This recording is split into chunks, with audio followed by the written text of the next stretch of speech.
چلتا ہے تو آیت نمبر 24 اسی سے اگلی آیت، اس میں اللہ تعالیٰ فرماتا ہے وَقَالُوا مَا حَيَاتُنَا الدُّنْيَا، یہ جو وَقَالُوا إِنْ هِيَ إِلَّا حَيَاتُنَا الدُّنْيَا، ان لوگوں نے کہا کہ یہ ہماری دنیا کی ہی زندگی ہے، بس یہی کچھ ہے، نموت و نحیا، اگلے فوت ہوتے ہیں نئے پیدا ہوتے رہتے ہیں، یہ دنیا کا ایک سسٹم ایک جاری ہے۔ وَمَا يُهْلِكُنَا إِلَّا الدَّهْرُ، ہمیں ہلاک کرتا ہے تو دہر، زمانہ ہلاک کرتا ہے۔ یہ قرآن کی آیت ہے۔ اب آپ کو سمجھ آ گئی ہوگی کہ یہ مضمون جو میں نے اٹھایا ہے باقاعدہ دہریہ اور ملحدین کا نام لے کے اللہ تعالیٰ نے قرآن کے اندر ان کو بیان کیا ہوا ہے۔ ہم جب قرآن پڑھتے ہیں تو اپنے محلے کے اختلافات کو پیش نظر رکھ کے یہاں کے اندرونی معاملات کو سلجھانے کے لیے قرآن کا مطالعہ اس مخصوص محدود اینک کے ساتھ کرتے ہیں۔ قرآن کو ورلڈ وائڈ اینک پہن کر پڑھو تو لگ پتہ چاہے گا کہ قرآن نے دہریہ سے لے کر عام آزاد خیال آدمی تک ہر ایک کا رد کیا ہوا ہے۔ تو قرآن ان کے بارے میں کہتا ہے کہ یہ ان کا نظریہ یہ ہے کہ ہم یہ زندہ ہوتے ہیں مرتے ہیں، یہ سارے زمانے کے پھیر ہیں، دنیا آ رہی ہے دنیا جا رہی۔ اگلے الفاظ کیا ہیں؟ اب ان کے پاس سورس آف نالج کیا ہے؟ انہوں نے یہ ساری باتیں کہاں سے لی ہوئی ہیں؟ ان کے اوپر کوئی کتاب تو نازل نہیں، نہیں یہ مانتے ہیں، کسی کتاب کو تو یہ ہے مانتے ہی نہیں، آسمانی کتاب کو، تو ان کو گائیڈ کس نے کیا اس طرف؟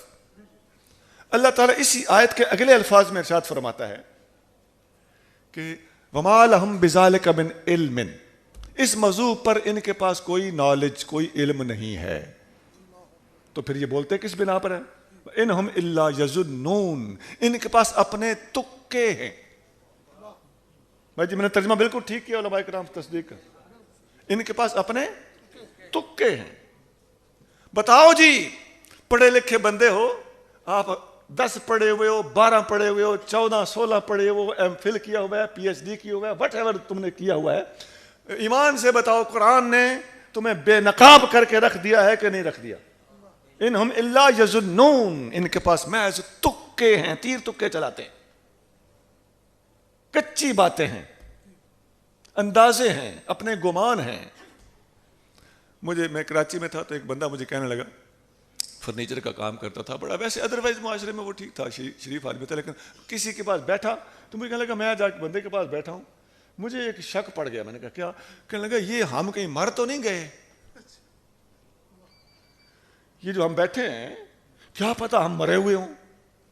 اب یہ کیا پتہ کی بیس پر اتنی بڑی بڑی باتیں منہ سے نکال دیتے۔ میں نے کہا پھر یہ جو کیا پتہ تم مر گئے ہو، تو یہ تو تمہارے سامنے مر رہے ہیں اور تم بھی موت کے انتظار میں ہو، مرنے کے بعد پھر دوسری موت کہاں سے آئے گی؟ یہ بندے روز مرتے ہیں کہ نہیں مرتے؟ یہ کیا ہو رہا ہے؟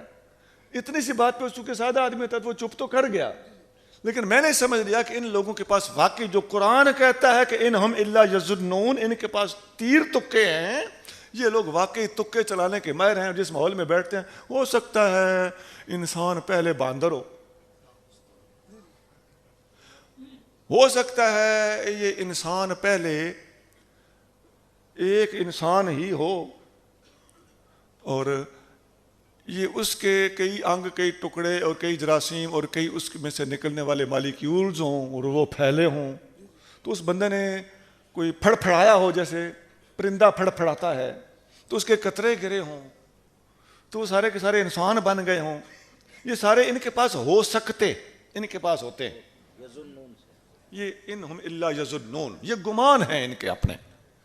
حضرت داتا صاحب داتا گنج بخش رحمۃ اللہ علیہ نے یہ بھی بات نوٹ کرے کہ قرآن کے اندر ان کا نام لے کر ان کا رد موجود ہے، ان کا نام لے کر ان کو غلطی کہاں سے لگی؟ میں نے آیت شروع میں یہ پڑھی تھی کہ یہ جو ملحدین ہیں یہ اپنی خواہش کو اپنا خدا بنائے، بیسک خرابی یہاں ہے، خواہش کو جب خدا بنایا تو دوسری غلطی کہاں سے لگی؟ اندازے اور تیر تکے اور گمان اور ظنون سے کام لینا شروع کر دیا۔ تو قرآن نے ان کی یہ 2 بیماریاں بتائی ہیں اور ان کا عقیدہ اور نظریہ بیان فرمایا کہ یہ کہتے ہیں کہ یہ دنیا کی زندگی ہے، زمانہ میں ہلاک کرتا ہے، بس آ رہی ہے دنیا اور جا رہی ہے دنیا۔ تو ان دو سورت جاسیہ کی آیت نمبر 23 اور آیت نمبر 24 کے اندر اللہ تعالیٰ جل شانہ نے ان کو صحیح طریقے سے بے نقاب بھی کر دیا ہے، ان کے عقائد و نظریات بھی بتا دیے ہیں، اور ان کو غلطی کہاں کہاں سے لگی علمی طور پر اللہ تعالیٰ نے چند لفظوں میں، یہ قرآن کا اعجاز ہے کہ اللہ تعالیٰ نے تھوڑے لفظوں میں ساری بات سمو کے رکھ دی ہے۔